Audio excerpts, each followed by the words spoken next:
Hi, welcome to Edubles learning. പ്രിയപ്പെട്ട അധ്യാപക സുഹൃത്തുക്കളെ, അതുപോലെ തന്നെ B.Ed അവസാന വർഷം ചെയ്ത് കേട്ടറ്റ് എക്സാമിന് വേണ്ടി പ്രിപ്പയർ ചെയ്തിട്ടുള്ള ഒരുപാട് ആളുകളുണ്ട്. കഴിഞ്ഞ പ്രാവശ്യം എക്സാം എഴുതി അതിൻ്റെ റിസൾട്ട് വരാൻ കാത്തിരിക്കുന്നു. വിജയിക്കുമോ പരാജയപ്പെടുമോ, അതല്ലെങ്കിൽ ഒന്നുകൂടി എഴുതണോ എന്നൊക്കെ വിചാരിച്ച് നിൽക്കുന്ന പല ആളുകളുണ്ട്. ഏതായാലും നിങ്ങൾ റിസൾട്ട് വരുന്ന സമയത്ത് റെക്ടിഫൈഡ് ആൻസർ കീ വരും. കൃത്യമായിട്ട് നോക്കുക. 90 മാർക്ക് നിങ്ങൾക്ക് ജനറൽ കാറ്റഗറിയിൽ 90 മാർക്ക് കിട്ടിയിട്ടുണ്ടെങ്കിൽ ഉറപ്പായിട്ടും വിജയിക്കും.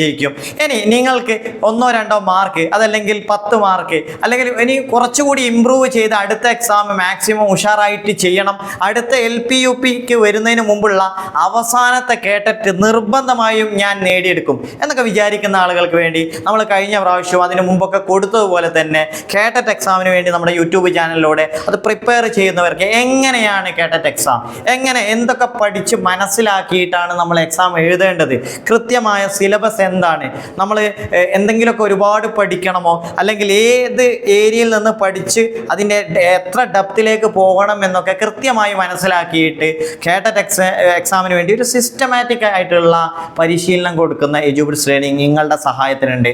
സോ നമുക്ക് അടുത്ത കേട്ടറ്റ് എക്സാമിന് വേണ്ടിയിട്ട് ഇവിടെ മുതൽ സ്റ്റാർട്ട് ചെയ്യാം. ഒരുപാട് പേര് അടുത്ത പ്രാവശ്യം എഴുതാൻ വേണ്ടി പ്രിപ്പയർ ചെയ്ത് അതിനുവേണ്ടി ആഗ്രഹിച്ച് നിൽക്കുന്ന ആളുകളുണ്ടാവും. അപ്പോൾ അവർക്ക് നമ്മൾ കഴിഞ്ഞ പ്രാവശ്യം പ്രിപ്പയർ ചെയ്തതിൽ നിന്ന് അവിടെ നിന്ന് പോയവരായിരിക്കും. അതായത് എക്സാം കഴിഞ്ഞതിന് ശേഷം നമ്മളെ പഠനമൊക്കെ അവിടെ നിന്നിട്ടുണ്ടാവും. പിന്നെ ഒരുപാട് നമുക്കറിയാം, ഈ കോമ്പറ്റേറ്റീവ് എക്സാമിൻ്റെ പ്രത്യേകത എന്നാൽ നമ്മൾ ഒരു ദിവസം അതിന് ഒരു ഗ്യാപ്പ് കൊടുത്താൽ പിന്നെ അത് റീസ്റ്റാർട്ട് ചെയ്ത് എടുക്കാൻ വളരെ പ്രയാസമായിരിക്കും. ഒരു വീക്കാകുമ്പോൾ ഒരുപാട് ഏരിയ മറന്നു പോകും. ഇനി നിങ്ങൾ ആലോചിച്ച് ഒരു 1 മന്ത് എന്ന് പറഞ്ഞാൽ നമ്മുടെ മനസ്സിൽ നിന്ന് അതെല്ലാം മറഞ്ഞു പോകും.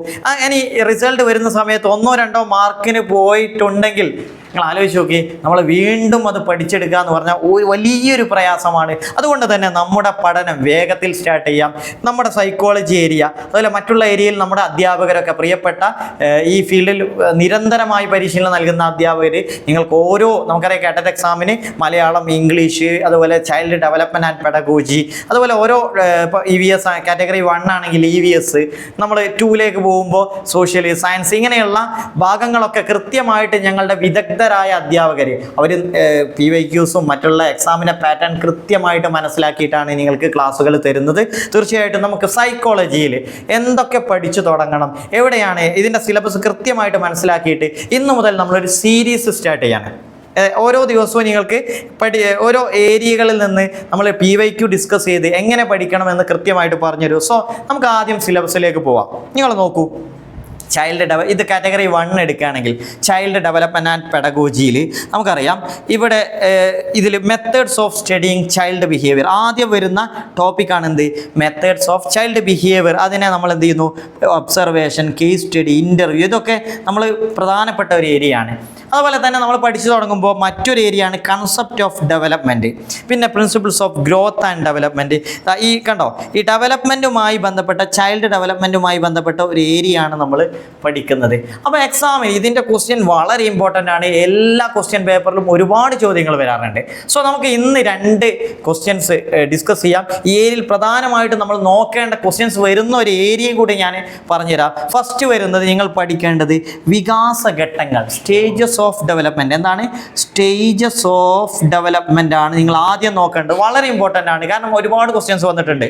പിന്നെ നിങ്ങൾ നോക്കേണ്ടത് വളർച്ചയും വികാസവും, അതായത് ഗ്രോത്ത് ആൻഡ് ഡെവലപ്മെൻറ്റ്. നമ്മൾ പറഞ്ഞല്ലോ, അത് കണ്ടോ, ഗ്രോത്ത് ആൻഡ് ഡെവലപ്മെൻറ്റ്, ഇത് തമ്മിലുള്ള വ്യത്യാസം, ഇതെന്താണ് ഇതിൻ്റെ ഡിഫറൻസ് കൃത്യമായിട്ട് മനസ്സിലാക്കുക, അതിൻ്റെ പ്രത്യേകത. പിന്നെ വികാസ തത്വങ്ങൾ, ഡെവലപ്മെൻറ്റിൻ്റെ പ്രിൻസിപ്പിൾസ്, ഇങ്ങനെ കൃത്യമായിട്ട് ഈ ഏരിയ പഠിച്ചാൽ ഞാൻ കുറച്ച് എക്സാമ്പിൾ പറഞ്ഞുതരാം. ജസ്റ്റ് നോക്കൂ, കുട്ടിക്കാലത്തിലെ ഏതു കാലഘട്ടത്തെയാണ് കളിപ്പാട്ടങ്ങളുടെ കാലം എന്ന് മനഃശാസ്ത്രജ്ഞന്മാർ വിശേഷിപ്പിക്കുന്നത്?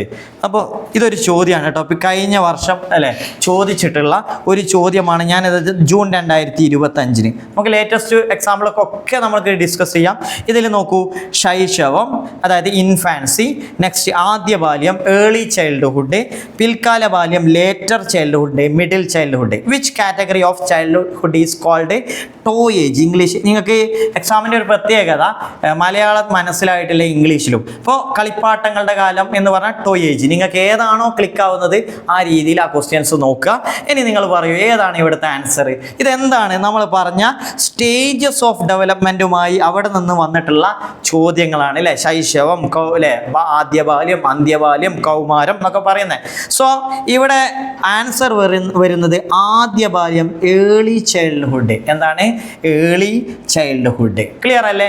അപ്പോൾ എക്സാമിന് നമ്മൾ എന്താ വെച്ചാൽ ഇപ്പോൾ കഴിഞ്ഞ ഒരുപാട് വർഷങ്ങളിൽ നടന്ന ഡെവലപ്മെൻറ്റുമായി ബന്ധപ്പെട്ട് എക്സാമിന് ചോദിച്ചൊരു പാറ്റേൺ ഉണ്ട്.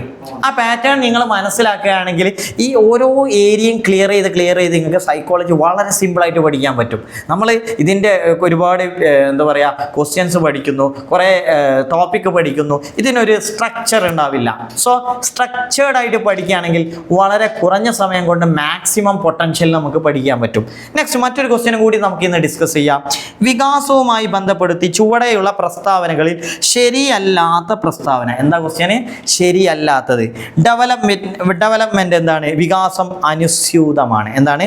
അനുസ്യൂതം എന്നാണ് കേട്ടോ. Development is continuous. വികാസം പരസ്പരം ബന്ധപ്പെട്ടിരിക്കുന്നു. Development is Inter related. അപ്പോൾ ഡെവലപ്മെന്റിന്റെ പ്രിൻസിപ്പിൾസ് കൃത്യമായിട്ട് പഠിക്കുക തന്നെ വേണം. വികാസം പ്രവചനീയമാണ്. Development is predictable. നോക്കുക അടുത്ത്, ഡെവലപ്മെന്റ് ഈസ് ലീനിയർ. വികാസം രേഖീയമാണ്. അപ്പോൾ ഇവിടെ നിങ്ങൾ കൃത്യമായിട്ട് നമുക്ക് പറയാൻ പറ്റും ഏത് ഡെവലപ്മെന്റ് ആണ് ഡെവലപ്മെന്റുമായി ബന്ധമില്ലാത്തത്. നിങ്ങൾ ക്വസ്റ്റ്യൻസ് സ്പീഡിൽ നോക്കുന്ന സമയത്ത് ഒരുപാട് പേർക്ക് തെറ്റ് വരാനുള്ള കാര്യങ്ങൾ 2-3 മാർക്കിന് തോറ്റു അല്ലെങ്കിൽ ആ ഒരു കട്ട് ഓഫിലേക്ക് എത്താത്ത എത്ര അധ്യാപകരാണ് നമ്മളോട് പരാതി പറഞ്ഞത്. നിങ്ങൾ ശ്രദ്ധിക്കേണ്ടത് നോട്ട് ട്രൂ. ഇതൊരു ക്വസ്റ്റ്യനിൽ തരുന്ന ഒരു വില്ലനാണ്. വില്ലൻ എന്ന് പറഞ്ഞാൽ നമ്മളെ ആ ഒരു ഭാഗം നമ്മൾ കാണാറില്ല. സോ ഇവിടെ നിങ്ങൾ മനസ്സിലാക്കേണ്ടത് ഡെവലപ്മെന്റുമായി ബന്ധമില്ലാത്തത്. ഡെവലപ്മെന്റ് കണ്ടിന്യൂസ് ആണ്. അത് എന്താണ്? അനുസ്യൂതമായി തുടരുമാണ്. ഡെവലപ്മെന്റ് എന്ന് പറഞ്ഞാൽ എന്താ? ഫ്രം ബേർത്ത് മുതൽ മരണം വരെ, ഡെത്ത് വരെ. ചിലപ്പോൾ നമ്മൾ പറയും ബേർത്തിന് മുമ്പ് തന്നെ ഡെവലപ്മെന്റ് സ്റ്റാർട്ട് ചെയ്യുന്നു അല്ലേ. മരണം വരെ ഡെവലപ്മെന്റ് ഉണ്ട്. സോ അനുസ്യൂതമല്ലേ, കണ്ടിന്യൂസ് അല്ലേ. രണ്ടാമത്തെ ഇന്റർ റിലേറ്റഡ് ആ, ഫിസിക്കലി, മെന്റലി, ഇങ്ങനെയൊക്കെ അല്ലേ, സോഷ്യലി, എല്ലാ തരത്തിലുള്ള ഡെവലപ്മെന്റും എന്താണ്? പരസ്പരം കണക്റ്റഡ് ആണ്. ഫിസിക്കലി ഡെവലപ്മെന്റിന് പ്രയാസമുള്ളവർ മറ്റുള്ള രീതിയിലും പ്രയാസങ്ങളുണ്ടാവും. ഈ കണക്ഷൻ ഉണ്ട്. അതുപോലെ തന്നെ പ്രഡിക്റ്റബിൾ. നമുക്കറിയില്ല 5 വയസ്സുള്ള കുട്ടിക്ക് എത്ര പ്രായം ഉണ്ടാവും അല്ലെ, എത്ര വലുപ്പം ഉണ്ടാവും, അതുപോലെ എത്ര അവൻ്റെ ബുദ്ധി വികാസം എത്രയാണെന്ന് നമുക്ക് പ്രെഡിക്റ്റ് ചെയ്യാൻ പറ്റും. ഒരു 3 വയസ്സുകാരൻ്റെ ബുദ്ധിയും ഒരു 5 വയസ്സുകാരൻ്റെ ബുദ്ധി 10 വയസ്സുകാരനൊക്കെ നമുക്ക് കൃത്യമായിട്ട് പ്രെഡിക്റ്റ് ചെയ്യാൻ പറ്റും. അത് പ്രെഡിക്റ്റബിൾ ആണ്. സോ നമുക്ക് ഏതാണ് option? Option D is the correct answer. Clear അല്ലേ? ഞാൻ പറഞ്ഞല്ലോ നമ്മളെ ടോപ്പിക്ക് മനസ്സിലാക്കാം. ഇനി ഓരോ സിലബസിൻ്റെ ഓരോ ഏരിയയിൽ നിന്ന് ക്വസ്റ്റ്യൻസ് PYQs വെച്ച് അതിൽ എങ്ങനെയാണ് കേട്ടറ്റ് എക്സാമിന് ചോദിക്കാറുള്ളതെന്ന് മനസ്സിലാക്കി കൃത്യമായിട്ട് പഠിക്കാൻ എഡ്യൂബിൾസ് ലേണിംഗ് നിങ്ങളെ സഹായിക്കും. അടുത്ത ദിവസം മുതൽ ഓരോ ദിവസവും നമ്മുടെ ചാനലിൽ വരുന്ന വീഡിയോസിന് വേണ്ടി കാത്തിരിക്കുക. ഈ ഒരു അടുത്ത എക്സാമിൽ ഉറപ്പായിട്ടും കേട്ടറ്റ് നേടിയെടുക്കാൻ നമുക്ക് സഹായിക്കും. സോ നമ്മുടെ കൂടുതൽ വിവരങ്ങൾക്ക് എഡ്യൂബിൾസ് ലേണിങ്ങിൻ്റെ താഴെയുള്ള നമ്പറിൽ കണക്ട് ചെയ്യുക. അടുത്ത എക്സാമിന് ആയിട്ട് നമ്മുടെ ആപ്ലിക്കേഷനിലൂടെ നിങ്ങൾക്ക് ക്ലാസ്സുകൾ കേൾക്കണമെങ്കിൽ വീഡിയോ ക്ലാസ്സുകൾ, അതിൻ്റെ സ്റ്റഡി നോട്ട്സുകൾ, ആയിരക്കണക്കിന് ചോദ്യങ്ങൾ ഇതുപോലെ നമുക്കറിയാം വീഡിയോയിലൊക്കെ ചെയ്യുന്നതിനൊരു പരിധിയുണ്ട്. അതേസമയത്ത് ഓരോ ടോപ്പിക്കിലും ഒരുപാട് ചോദ്യങ്ങൾ PYQs ഇൻക്ലൂഡഡ് ആയിട്ടുള്ള ചോദ്യങ്ങൾ ചെയ്യാൻ അവസരം നമ്മുടെ ആപ്ലിക്കേഷനിലുണ്ട്. സോ വിജയാശംസകളോടെ താങ്ക് യു.